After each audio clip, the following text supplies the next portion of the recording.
ప్రభు అయిన యేసుక్రీస్తు అతి శ్రేష్టమైన నామాన్ని బట్టి మీ అందరికీ నా హృదయపూర్వకంగా వందనాలు తెలియజేస్తున్నాను. హల్లెలూయా, హల్లెలూయా. దేవుని బిడ్డలారా, బైబిల్లో ఒక మంచి యాజకుడు ఉన్నాడు, ఒక గొప్ప ప్రవక్త. ఆయన పేరు ఇర్మియా. ఒకరోజు ఇర్మియాతో కూడా దేవుడు మాట్లాడాడు. ఎలా మాట్లాడాడు, ఏమని మాట్లాడాడు అన్న సంగతిని మనం సున్నగా వాక్యంలో ఆ మాటను మనం ధ్యానం చేద్దాం. ఇర్మియా రాసిన గ్రంథం 11వ అధ్యాయము 14వ వాక్యాన్ని మనం చదువుకుందాం. కావున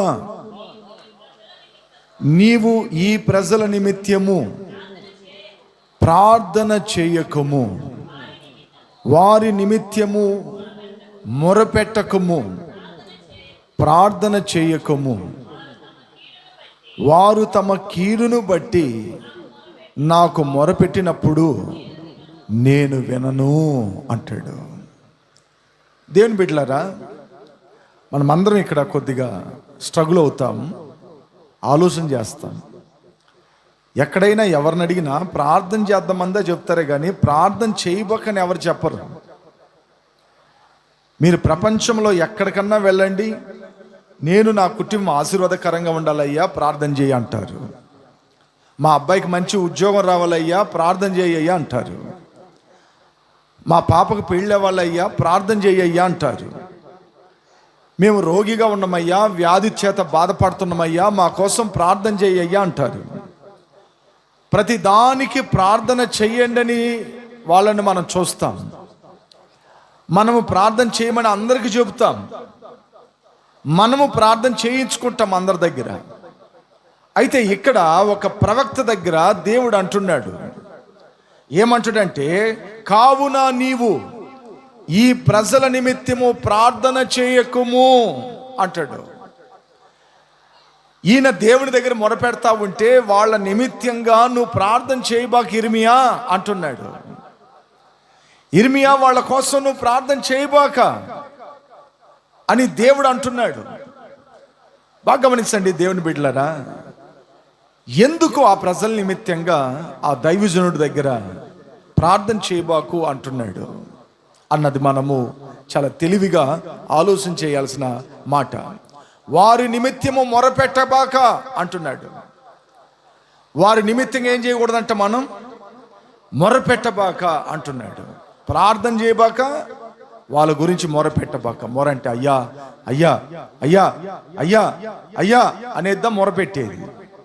ప్రార్థన చేసేది, ప్రభువా వారిని మీరు కాపాడండి, వారిని రక్షించండి, వారిని దయ చూపించండి. ఇది ప్రార్థన. అయ్యా అయ్యా అయ్యా అట్లని బతిలాడుకుంటే మొర. ప్రభంటుడు వారి నిమిత్తంగా ప్రార్థన చేయబాక, మొర్ర కూడా పెట్టబాక నువ్వు అంటాడు. దేవుని బిడ్డలారా, మనము ఆలోచన చేయాల్సిన విషయాలు ఇవన్నీ కూడా. మరి ప్రభు ఎందుకు ఈ మాట అంటున్నాడు అన్నది మనం ఆలోచన చేయాలి. నేనేదో పెద్దగా పాపం గురించి చెప్తానని అనుకోబాకండి. నేను మిమ్మల్ని ఆలోచనలోకి తీసుకెళ్ళి అది ఏంటా అన్న తెలుసుకొని మన జీవితాల్లో మనం ఎలా ప్రార్థించాలా, ఎలాగా దేవుణ్ణి వెంబడించాలా, మొరపెట్టాలన్న దాని విషయమై నేను మీకు చెప్తాను. కాబట్టి మీరు అంది శ్రద్ధగా మీరు ఆలకించాలి. కాబట్టి ఇక్కడ రాయబడినట్లుగా వారు తమ కీడును బట్టి నాకు మొరపెట్టినప్పుడు నేను వినను. ఇట్లా సేవకుడు ప్రార్థన చేస్తున్నాడు, అట్ట వాళ్ళు ప్రార్థన చేస్తున్నారు. ఆ ప్రజలు ప్రార్థన చేస్తున్నారు, సేవకుడు ప్రార్థన చేస్తున్నాడు.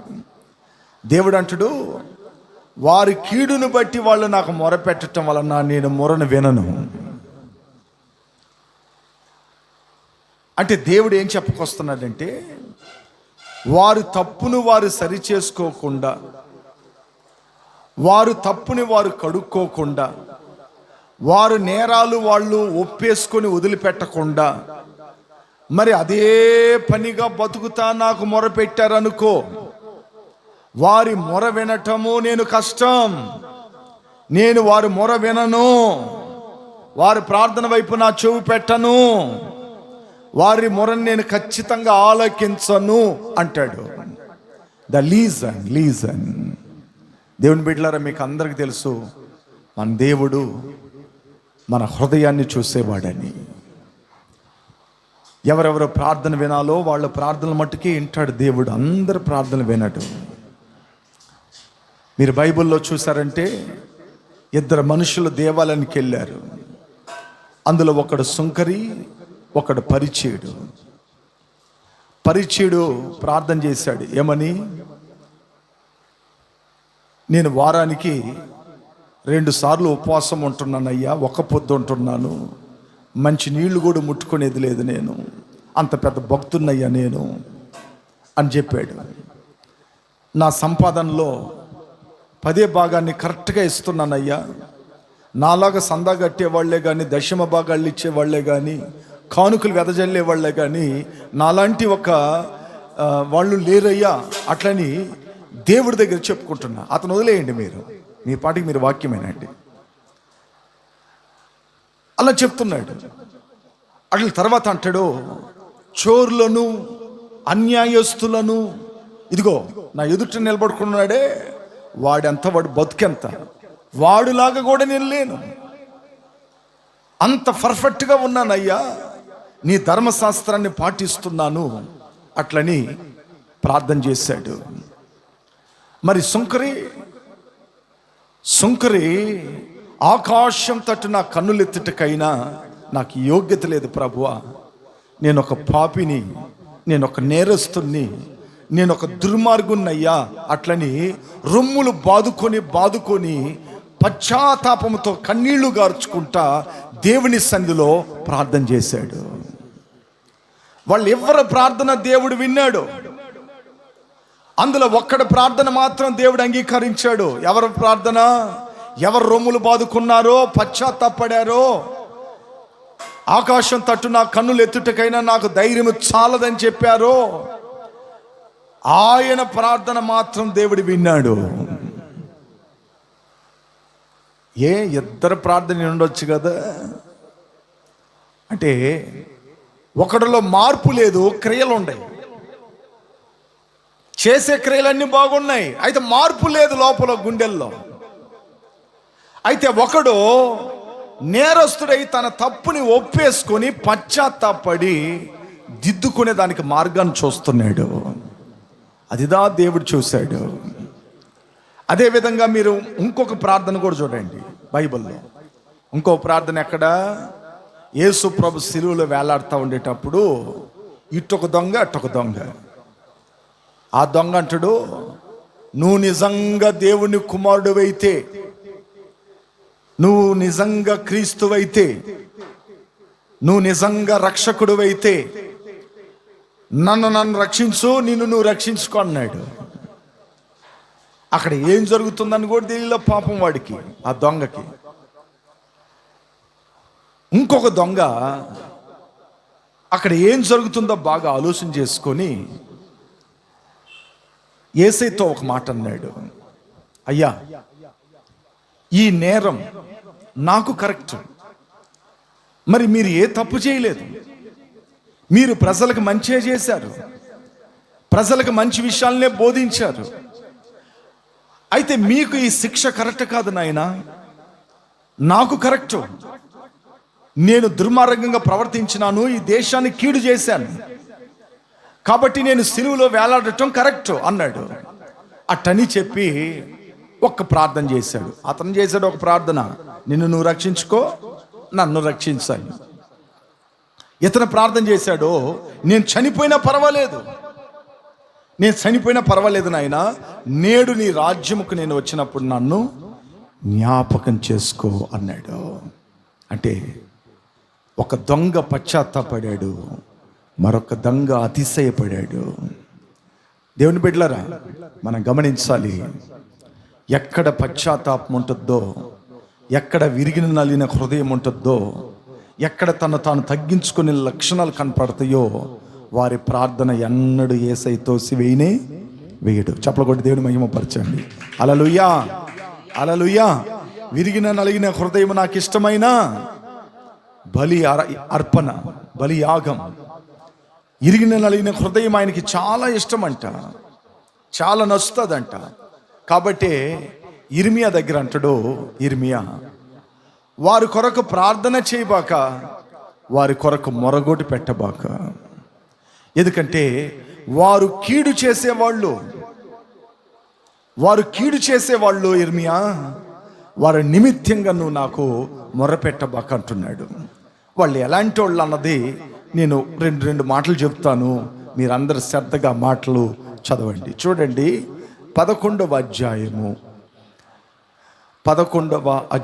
2వ వాక్యాన్ని చదవండి. 11:2 చదవండి. ఇజ్రాయేలు దేవుడైన యెహోవా సెలవిచ్చేదేమనగా, ఈ నిబంధన వాక్యములను విననొల్లని వాడు శాపగ్రస్తుడు. చాలు, ఇక్కడ రాయపడి ఉంది, ఈ నిబంధన వాక్యమును విననొల్లని వాడు శాపగ్రస్తుడు అని. 6వ వాక్యాన్ని చదవండి. యెహోవా నాతో సెలవిచ్చినది ఏమనగా, నీవు యూదా పట్టణములోను యెరూషలేము వీధుల్లోను ఈ మాటలను ప్రకటింపుము. మీరు ఈ నిబంధన వాక్యాన్ని విని వాటిని అనుసరించి నడుచుకొనుడి. ఐగుప్తు నుండి మీ పితరులు రంపించిన దినమున మొదలుకొని నేటి వరకు నేను గట్టిగా ఖండితముగా చెప్పు వచ్చి తిని, నా మాటను వారు తమ దుష్ట హృదయములో పుట్టు మూర్ఖపుతో చొప్పున నడుచుచు వినకపోయిరి. చాలు. ఇక్కడ ఏమంటున్నాడంటే, దేవుడు చెప్పిన మాటని వాళ్ళు వినకుండా మూర్ఖత్వంగా ఉన్నారంట. ఎట్టున్నారంట? వాళ్ళ కోసం ఎందుకు ప్రార్థన చేయబోకన్నాడు తెలుసా? ఇందుకే. దేవుని బిడ్డలారా, ఎందుకు తెలుసా? ఇందుకే. మీకు ఒక సంగతి చెప్పాలి. అప్పుడప్పుడు నేను జనరల్ చెప్తేదా మీకు కొద్దిగా ప్రకాశం అవుతుంది. మీకు నాకు తెలిసి ఒక ఆమె ఉంది, ఆమె ఈ మధ్యలో ప్రార్థనకు వస్తా ఉనింది. ఆమె ఎందుకు వస్తుందా అన్న సంగతి నాకు బాగా తెలుసు. వాళ్ళ ఇంట్లో వాళ్ళ అబ్బాయి ఉన్నాడు, వాడికి పిల్ల కావాలా. ఎవరు కావాలా? పిల్ల కావాలా. ఇక నా దగ్గరికి వచ్చేటప్పుడల్లా, ప్రార్థన చేసుకునేటప్పుడల్లా, నాయనా ఏమైంది, నాయనా ఏమైంది, నాయనా ఏమైంది అంటది. ఎక్కడన్నా రోడ్లో కనపడినా అదే మాట, చర్చికి వచ్చినా అదే మాట, మరి ఎక్కడైనా నిలబడుకున్నా అదే మాట, ఫోన్ ఇంటికి చేసినా అదే మాట. నేను అనుకున్నాను, ఈమె దేవుని సన్నిధి ప్రార్థనకు వస్తుందా, లేదా వాళ్ళ అబ్బాయికి పిల్లల చూపులు చూసుకునే దానికి వస్తుందా? ప్రార్థన చెయ్యి అని మనకేం నేర్పిస్తారు వీళ్ళు. మొఖాన్ని అడిగినమంటే ఆడబెట్టుకుంటారండి మొఖాలు. మొఖాన్ని అడిగేస్తే మరి ముఖం ఎక్కడ పెట్టుకుంటారు వాళ్ళు? దేవుని బిడ్డలారా, మీ అబ్బాయి ప్రార్థనకి వెళ్తున్నాడు అమ్మా అని అడిగిన, ఏమన్నా బాగేనాలా? అందరూ పోతున్నాడయ్యా, ప్రతి మంగళవారం పోతాడయ్యా, ప్రతి ఆదివారం పోతాడయ్యా తప్పనిసరిగా అని. ఇదేంది మంగళవారం ఆదివారము అట్టని నాకు డౌట్ వచ్చి, ఏ గుడి అమ్మా అని అడిగిన. అంతోనారి గుడికి పోతాడయ్యా అని. బ్యాహ్మానం కదా, ఎంత బ్యాహ్మానమో. సరే అమ్మా, మంచిదే విషయము. అంతోనారి గుడిలోనే ఎక్కడన్నా ఎవరన్నా చూసుకునేద్దాను అన్న. ఏందయ్యా నువ్వు ఇట్ట మాట్లాడుతున్నావు అనింది. నేను అప్పుడప్పుడు కొద్దిగా జోకులు వేస్తానులే కొంతమంది దగ్గర. ఇక ఆమె విడవకుండా వచ్చిందండి ప్రార్థనకి, నాకు తెలిసి విడవకుండా వచ్చింది. వాడు జిమ్ముకు పోతాడంట, సినిమాకు పోతాడంట, ఊరు తిరిగేదానికి పోతాడంట, టూరుకు పోతాడంట, అయితే సంఘానికి మడుగు రాడంట. వీడి కోసం ప్రార్థన చేసి నేను పెళ్లి చేయాలంట. మీకు అర్థమవుతుందండి? ఇప్పుడు దేవుని బిడ్డలారా, మీకు అర్థమైపోవాలి. అందుకోసమే ఈ ఉదాహరణ చెప్పింది మీకు. ఇప్పుడు యేసయ్య దగ్గర నేను చెప్తే ఏమంటాడు? రేయ్, వాడు వినరోడు, మొండోడోడు, వాడి కండ్లు పెరిగి వాడికి మతి చెడింది, వాడి కోసం నువ్వు మొరపెట్టబాక అంటాడు నన్ను. పాస్టర్ పాల్ డేనియల్, వాడి కోసం మొరపెట్టబాక. వాడికి అసలు తెలియలా లోబడటం. దేవుడినైనా నన్నే ధిక్కరించాడు, వాడికి పోయి ప్రార్థన చేస్తావేంటి? వాడి కర్మ, వాడి సన్యాసిగా బతకాలన్నది వాడి కర్మ. అట్నే వదిలేవాడిని, వాడిని వదిలే అంటాడు. The legion. అయితే వాళ్ళమ్మ చేస్తుంది చూడు భక్తి, అమ్మా తట్టుకోలేం. 1000 మంది పాస్టర్ల అమ్మకు సమానం ఆమె భక్తిని చూస్తే నాకు ఆశ్చర్యం పడుతుంది. నాకు ఎక్కడ లేని ఆశ్చర్యం పడుతుంది నాకు. The legion. దేవుని బిడ్డలారా, మనము బాగా తెలుసుకోవాల్సిన విషయాలు. ఇలాంటి మనుషుల కొరకు మన ప్రార్థనని వ్యర్థం చేసుకోకూడదు. అంటే నేనేమంటున్నానంటే, దేవుని వెరగని వారి కొరకు ప్రార్థన చేయొచ్చు. దేవుని గురించి బాగా తెలిసి ఆరి తేరి మెదులాడి ఆ గర్వం పట్టిన వాళ్ళు ఉంటారు తెలుసా కొంతమంది. ఆ గర్వం పట్టిన వాళ్ళు ఉంటారు కదా కొంతమంది. అలాంటి వాళ్ళ కొరకు మనం ఏం చేయకూడదు? ప్రార్థన చేయకూడదు. బైబిల్లో రాయబడి ఉంది. ప్రభు అంటాడు, ఏమంటాడంటే, దుష్ట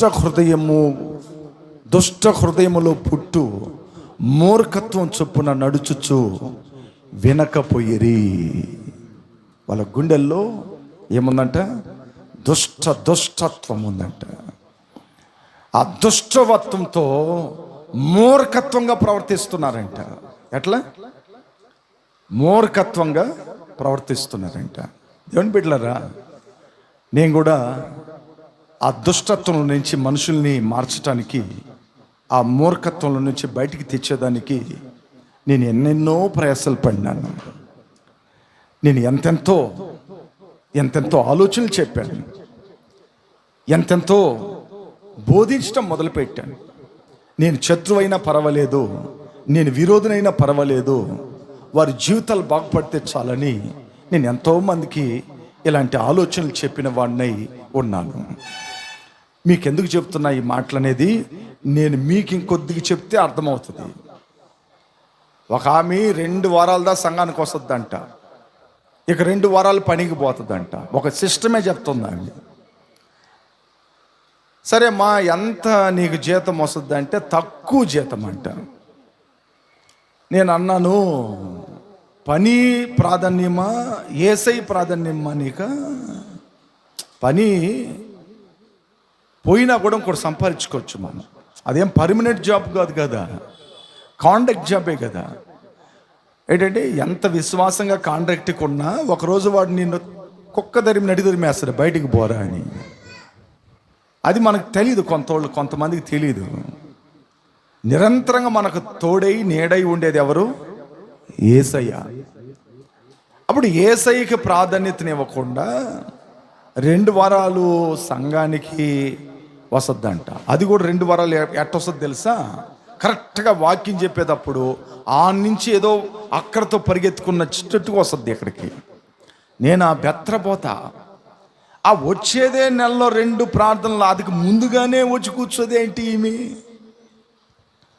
ఆ నెలలో వచ్చే 2 ప్రార్థనలు, దానికి తప్పితే ఆమెకు వాగ్దానం లేదు, ఉపవాసం లేదు, సంపూర్ణ రాత్రి ప్రార్థన లేదు, ఇక విధమైన ఏ ప్రార్థన లేకుండా అలాగా ఉండిపోతున్న ఒక ఆమె. నేను వాళ్ళ మూర్ఖత్వంలో నుంచి, దుష్టత్వంలో నుంచి ఎన్నెన్నో మార్లు చెప్తుంటే వాళ్ళు అలాగనే ఉండే మనుషుల్ని నేను చూస్తున్నాను. ఒకరు అంటారు, మాకు ఆదివారం కూడా జాబ్ అండి, మేము రాలేము. ఒకరు అంటారు, చాలా దూరం నడిచి రావాలండి. ఇంకొకరు అంటారు, పడిగెట్లు ఎక్కలేకపోతున్నామండి. ఇట్లా రకరకాలుగా వాళ్ళ మూర్ఖత్వాలు చూస్తూ ఉన్నా నేను అనుకున్నాను. ఆఖరికి ఒక డిసైడ్కి వచ్చిన నేను, దేవుడు నడిపించే వాళ్ళు వస్తారు, రానోళ్ళని పోని, నాకు దాంతో పని లేదు. నేను ఎంతో ప్రయాసపడినాను, ఎన్నో రకాలుగా చెప్పి చూశాను, ఎన్నో విధాలుగా వాళ్ళ కోసం నేను దేవుని దగ్గర మొరపెట్టాను. వాళ్ళ కొరకు మొరపెట్టేది కూడా ఇంకా దండగే మనకి. వాళ్ళ స్వభావాళ్ళు మార్చుకున్నప్పుడు వాళ్ళ కోసం నేను ఎన్ని మొరపెట్టినా ఏం ప్రయోజనం? ఏంటంటే వాళ్ళు ఏమాత్రం సరి చేసుకోలేనప్పుడు మనం ఎన్ని మొరపెట్టి ఏం ప్రయోజనం దాని కొరకు? ద లీజన్ ప్రభు అంటాడు, వారి కొరకు నువ్వు మొరపెట్టబాకని ఎందుకు దేవుడు అనంటే,